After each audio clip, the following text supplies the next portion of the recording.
Friends, मैं Sanjay Pardi talent and learning academy में सभी मेरे विद्यार्थी मित्रों का स्वागत करता हूँ। देखिए दोस्तों, हम लोग देख रहे हैं linear equation in two variable. इस सीरीज में हम लोगों ने देख चुका है अभी तक कि लीनियर इक्वेशन को किस किस मेथड से हम सॉल्व करेंगे।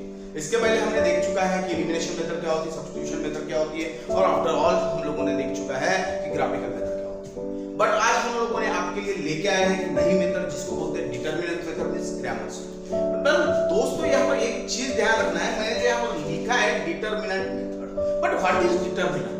सबसे पहले तो हमको ये मालूम होना चाहिए कि डिटरमिनेंट्स क्या है ना?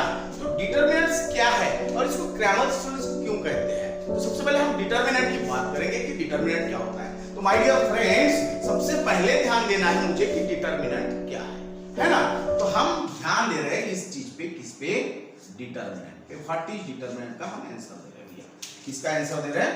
What is determinant. ओके, मैं क्वेश्चन लिख के दे रहा हूं यहां पर, व्हाट इज डिटरमिनेंट। ध्यान देना भी, अच्छे से आपको समझना है। इसको अगर आप अच्छे से समझ गए तो आगे में आपको कभी भी तकलीफ नहीं जाएगी। In the competition exam, competitive examination भी आपको काम में आएगा। तो यहां पर देखिए व्हाट इज डिटरमिनेंट, ये मैंने क्वेश्चन लिख के दे दिया है। इस क्वेश्चन का आंसर क्या है, डिटरमिनेंट क्या है? तो देखिए दोस्तों, मेरे पास कोई भी 4 नंबर्स है। यहां पर देखिए, ध्यान दीजिए, A B C and D. Here we get the 4 numbers. कितने नंबर्स है? डी तक के 4 नंबर्स। ओके, अब भाई यहां पर मेरे पास 4 नंबर है, ए बी सी और डी, ऐसे 4 नंबर है। आप देख रहे हैं ना? तो ये जो 4 नंबर है इनको मैं एनी नंबर बोल देता हूं, any number. Okay ji, any numbers.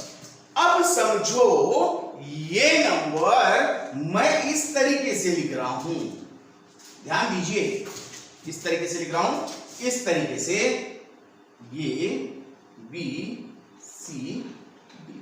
Look at here my friends, मैं किस तरीके से लिखा? इस तरीके से।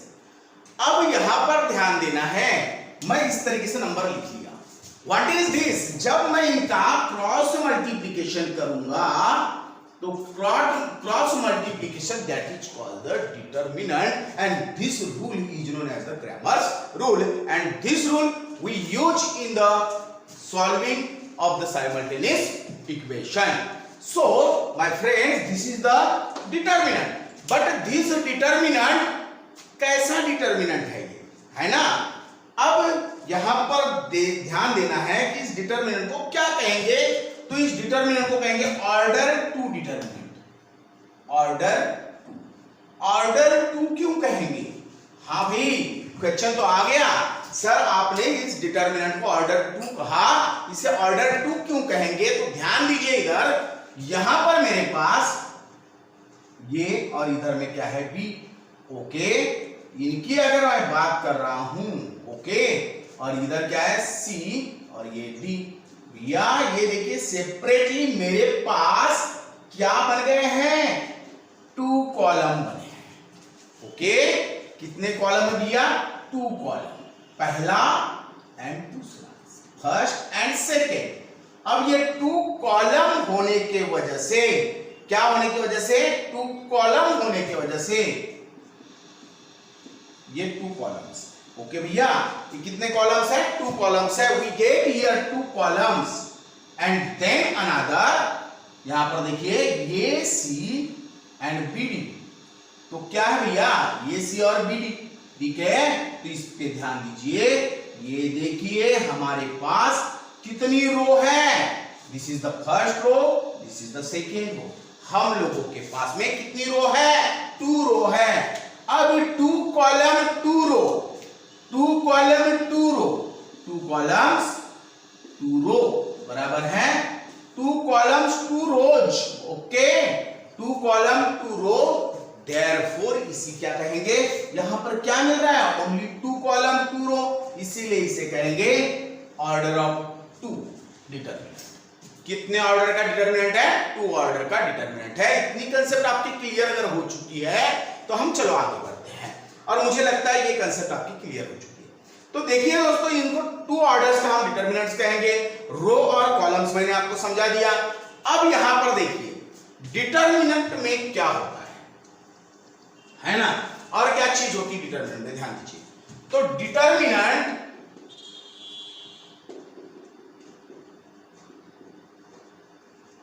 is denoted by capital alphabets. किसी भी कैपिटल अल्फाबेट से हम इसको डिनोटेट करते हैं। अब किससे डिनोटेट कर रहे हैं my dear friends? Capital alphabet से। मीन्स उनके नाम दे सकते हैं ए बी सी डी, इस तरीके से कोई भी नाम दे सकते हैं। बट उसके एलिमेंट्स जो है ये तो हम स्मॉल ही यूज किए यहां पर नंबर्स दिखाने के लिए।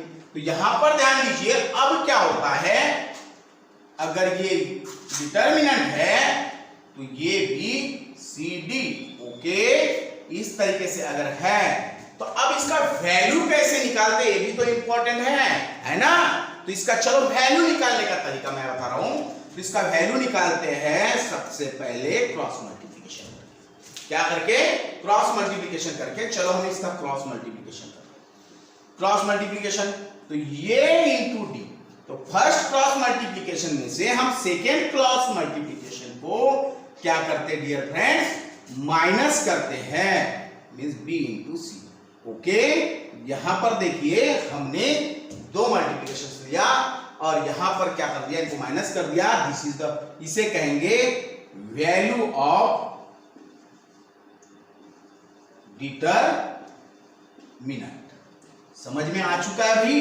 इसको क्या कहेंगे? Value of determinant. किसी को कोई प्रॉब्लम है इसमें कि वैल्यू ऑफ डिटरमिनेंट क्या होती है? चलो हम एक छोटी सी वैल्यू लेते हैं और डिटरमिनेंट को सॉल्व करके देखते हैं। यहीं पर देखिए एक मैं क्वेश्चन ले रहा हूं, यहां पर 2 है, 3 है, 2 5, ओके।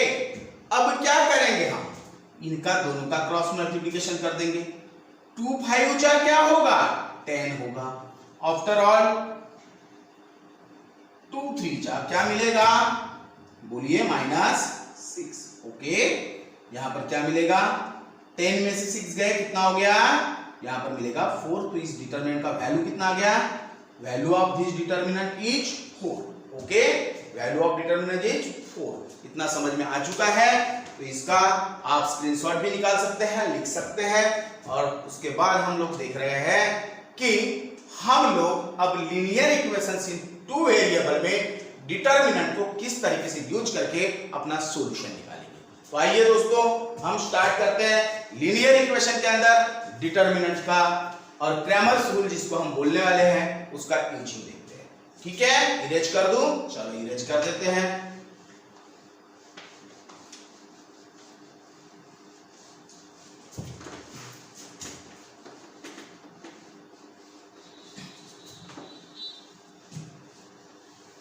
तो देखिए दोस्तों, जिसको हम क्रैमर्स रूल करने वाले हैं, जिस रूल से हम क्या निकालने वाले हैं, टोटल सॉल्यूशन निकालने वाले हैं, उस रूल की तरफ बढ़ते हैं। अब यहां पर इस क्रैमर्स रूल की अगर हम बात करते हैं तो सबसे पहले हमको एक चीज ध्यान देना है। यहां पर 2 इक्वेशंस है हमारे पास। कितने इक्वेशंस है? 2 इक्वेशंस है।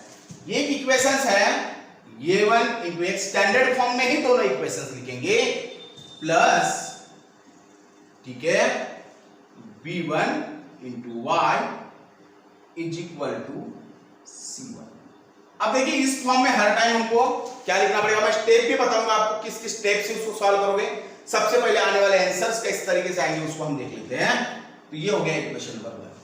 सेकेंड इक्वेशन है, फार्मूले इनके कैसे बनते हैं वो देख रहे हैं हम, इनके डिटरमिनेंट कैसे बनाएंगे वो देख रहे हैं। सेकेंड है ये 2x, ओके जी, क्या है? a2x plus b2y is equal to c, okay. इतना अगर आपको समझ में आ चुका है तो हम इसको आगे बढ़ेंगे। 2 इक्वेशंस लिख लिए, अभी हमको क्या करना है, ये इंपॉर्टेंट चीज है। तो देखिए हम क्या करते हैं, हम क्या काम करेंगे, इनसे 2 नई इक्वेशंस बनाएंगे, उसी में हम प्लस माइनस कर देते हैं। तो यहां ध्यान दीजिए, मल्टीप्लाई, अगर हमको सबसे पहले x निकालना है तो क्या निकालना है? x। तो multiply by B1 sorry B2 to equation number 1 and by B1 to equation number 2। Okay भाई, अगर हम B2 से इक्वेशन नंबर 1 को मल्टीप्लाई करते हैं तो then we get A1 into B2 into X plus क्या होगा B1 into B2 into Y is equal to C1 into B2। Okay, यहां पर हमें मिल गई ये थर्ड नंबर की इक्वेशन। ये थर्ड नंबर की इक्वेशन होने के बाद हम लोग इसको भी तो मल्टीप्लाई कर रहे हैं ना, तो क्या होगा ये 2 B1 into X plus B1 into B2। Okay, B1 into B2 into Y is equal to C1 sorry C2 into यहां पर क्या था B1। ओके, ये हो गया इक्वेशन नंबर 4। इस तरीके से हमको इक्वेशंस मिले। ये इक्वेशंस मिलने के बाद अब हमें क्या करना है, तो सबसे पहले ध्यान दीजिए, हमें किसी एक को एलिमिनेट करना है। तो यहां पर एलिमिनेट करना है, एलिमिनेशन मेथड में हमने देखा है कि जिसका क्या होगा कोएफिशिएंट सेम होगा। तो माय डियर फ्रेंड्स, जिसका कोएफिशिएंट सेम होगा उसे हम क्या करेंगे, एलिमिनेट करेंगे। यहां पर आप देखिए, यहां पर ये हमको सेम दिख रहा है। ओके, क्या सेम दिख रहा है, ए सेम दिख रहा है। इनको एलिमिनेट करने के लिए हम क्या कर सकते हैं, क्या कर सकते हैं बोलिए। तो यहां पर हमको सब्सट्रैक्शन करना पड़ेगा। क्या करेंगे, सब्सट्रैक्शन। यहां भी सब्सट्रैक्शन होगा, यहां भी होगा, यहां। सो ये क्या हो जाएगा, कैंसिल हो जाएगा पूरा का पूरा जो सेम है। और हियर वी गेट क्या मिलेगा, ये 1 into B2 into X minus A2 into B1 into X is equal to C1 into B2 minus C2 into B1। Okay, इस तरीके से हमें नया एक टारगेट मिला है। अब यहां पर देखिए माय डियर स्टूडेंट, क्या मिल रहा है हियर इन, यहां पर दोनों टर्म्स में क्या सेम है, तो यहां पर कॉमन निकालने के लायक कॉमन है x। सो हम यहां किसे बाहर निकालेंगे, x को, और we return like this A1 B2 minus ये 2 B1। ओके, अब क्या मिलेगा हमें, is equal to C1 B2 minus C2 B1। Okay, इस तरीके से हमें मिल गया। अब x की वैल्यू हमें फाइंड करना है, x की वैल्यू हमें क्या करना है, फाइंड करना है। तो माय डियर स्टूडेंट, हम इसका साइड चेंज करेंगे ना, किसका साइड चेंज करेंगे, इसका। ओके, समझ में आ रहा है। और जब भी हम लोगों ने देखा था ये भी सी भी इस तरीके से देखा था, ये क्रॉस मल्टीप्लिकेशन देखा था इस तरीके से। ओके, पहला मल्टीप्लिकेशन, तो यहां पर हमें ये पहला मल्टीप्लिकेशन मिल रहा है। ओके, समझ में आ रहा है। तो चलिए मैं उसकी साइड चेंज कर देता हूं, x is equal to C1 B2 minus C2 B1 divided by A1 B2 minus A2 B1। Okay, समझ में आ रहा है। तो अब देखिए इस फॉर्म में अगर उसको लिखते हैं माय डियर स्टूडेंट, तो हम कैसे लिखेंगे? इसके फॉर्म में अगर लिखते हैं, बहुत मजा आएगी आपको। सेकेंड वाला आपको करना है वाई की इसमें, ठीक है, मैं सिर्फ आपको हिंट बताऊंगा, बाकी आपको करके रखना है। तो यहां पर देखिए x इज इक्वल टू, हम कैसा लिखेंगे अच्छे से ध्यान दीजिए। ये क्या है? This is the first multiplication, this is the first multiplication in the first multiplication.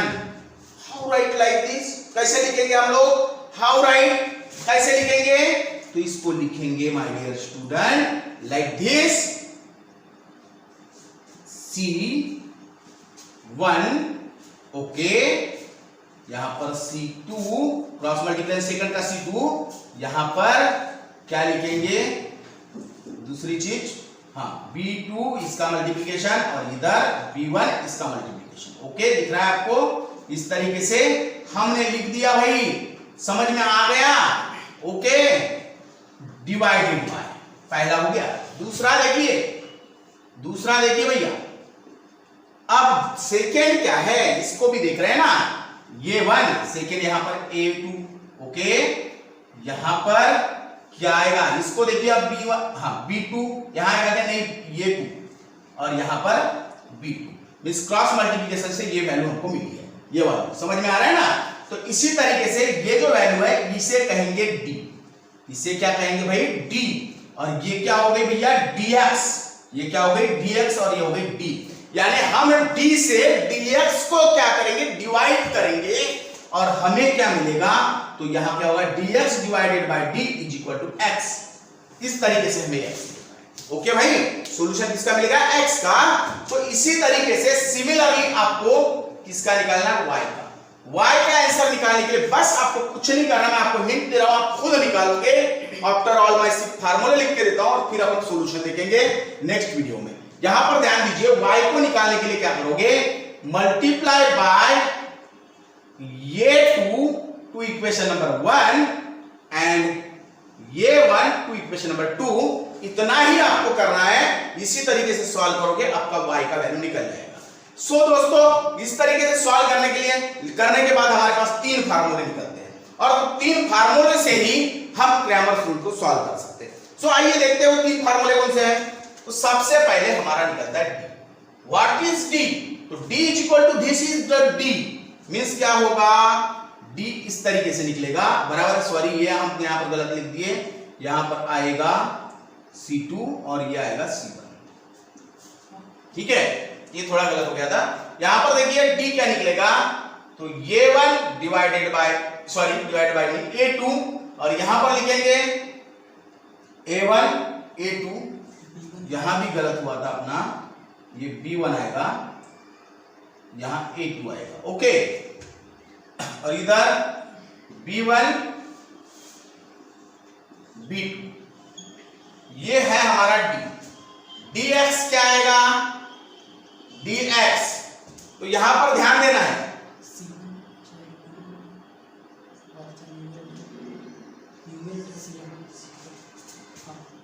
This is B1, sorry, okay.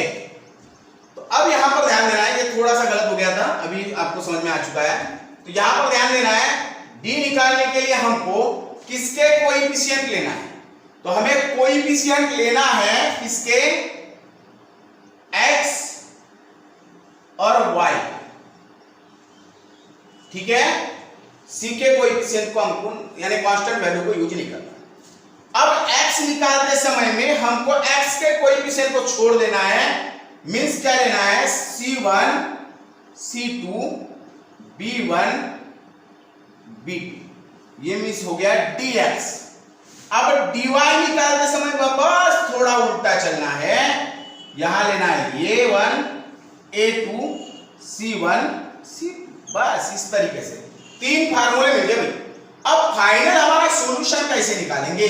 तो सॉल्यूशन के लिए हम लोगों के पास यहां पर ध्यान देना है, ये क्या हो गया? dx, ये हो गया d और ये हो गया dy।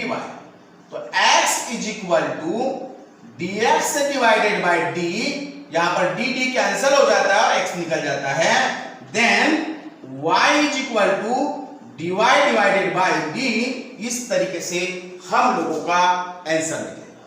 तो ये समझ में आ चुका है सभी मेरे दोस्तों को। अब ये अगर समझ में आ चुका है तो इसके बाद मैं थोड़ा सा सिर्फ ग्रामर्स रूल को सॉल्व करने के लिए स्टेप बता दूं, और जब स्टेप हो जाएगी उसके बाद में हम लेंगे example. So my dear student, इधर देखिए मैं आप लोगों के लिए निकाल के दे रहा हूं किस स्टेप से अपने को सॉल्व करना है ग्रामर्स रूल। ठीक है, तो यहां पर मैं इसको मिटा देता हूं। आप लोगों ने लिख लिया होगा पॉज वगैरह करके, इतनी अपेक्षाएं करके इसको मैं इरेज कर देता हूं। तो देखिए अब हम निकालते हैं इसकी स्टेप। तो क्या स्टेप होनी चाहिए, है ना? तो सबसे पहले स्टेप क्या होनी चाहिए? अब समझिए मेरे पास दो इक्वेशंस है, टू इक्वेशंस है। पहला इक्वेशंस है a1 into x plus b1 into y is equal to c1 another plus c is equal to 0। Okay, second equation है a2x plus b2y plus c2 is equal to 0। अब पहला काम होता है इसमें स्टेप वन, इसको सबसे पहले इस फॉर्म में लिखना चाहिए, means a1x plus b1y is equal to c1। Okay, दूसरा काम होता है a2x plus b2y is equal to c2। This is the step one. Second step में होता है step number 2, find the value of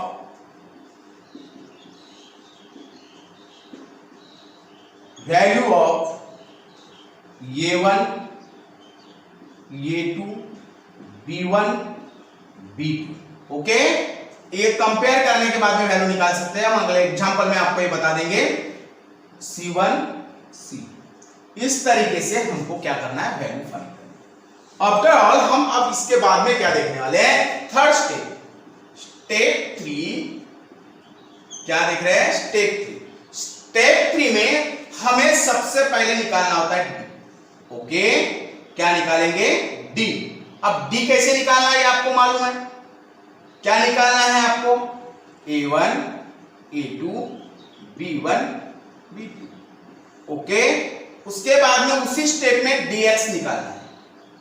क्या आएगा, क्या आएगा dx c1 c2 a1 sorry b1 b2। Okay, उसी इसमें हमको निकालना है dy। तो यहां पर क्या होगा, a1 a2 c1 c2। इस तरीके से हम थर्ड स्टेप करेंगे। Last step, this is the fourth step, step number 4। Last step में हमें करना क्या है, फोर्थ स्टेप में, तो अब हमें निकालना है x की value dx divided by d and y की value dy divided by d। इस तरीके से हम लोगों को सॉल्यूशन मिल जाएगा। और फिर मैंने आपको इसके पहले जितनी भी मेथड्स हम लोगों ने पढ़े हैं उन मेथड्स में बताया है कि सॉल्यूशन लास्ट में कैसे लिखना है, फाइनल आंसर। तो सो गाइस, अब हम इसके ऊपर के जो एग्जांपल्स हैं वो देखेंगे नेक्स्ट क्लास में। So thank you. और इसी तरीके से हर एक टॉपिक को पूरा क्लियरली पढ़ने के लिए जुड़े रहिए मेरे ऐप के साथ। यहाँ पर आपको ऑनलाइन टेस्ट के साथ असाइनमेंट भी दिया जाएगा, धीरे धीरे आप में इंप्रूवमेंट किया जाएगा और आपकी टोटल जो क्यूरीज हैं उनको दूर किया जाएगा। So thank you guys.